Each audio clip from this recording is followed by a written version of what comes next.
അങ്ങയോടൊപ്പം പത്നിയുണ്ട്. അങ്ങയോടൊപ്പം ആരുമില്ല. അങ്ങയുടെ സൗന്ദര്യത്തിന് യോജിച്ച സുന്ദരി ഞാനാ കുമാര.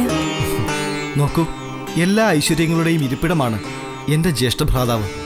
അദ്ദേഹത്തിന്റെ ദ്വിതീയ പത്നിയാവാൻ ഭവതി സർവ്വഥാ യോഗ്യയാണ്. പിന്നെ ഭവതിയോട് പ്രിയം വർദ്ധിക്കുന്ന മുറയ്ക്ക് രാമജ്യേഷ്ഠൻ പ്രഥമ പത്നിയെ വഴിയെ ഉപേക്ഷിച്ചുകൊള്ളും. ഈ ദുഷ്ട, ഈ വിരൂപ അടുത്തുള്ളത് കൊണ്ടാണല്ലേ നീ എന്നെ അവഗണിക്കുന്നത്? ഇതാ ഇവളെ നിന്റെ മുന്നിൽ വെച്ച് തന്നെ ഞാൻ തിന്നു തീർക്കും.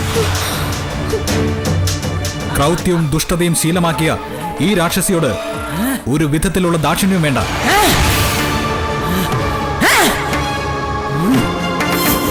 രാമനെയും അവന്റെ അനുജനെയും ഈ ദണ്ഡക വനത്തിൽ നിന്ന് പറിച്ചെറിയണം.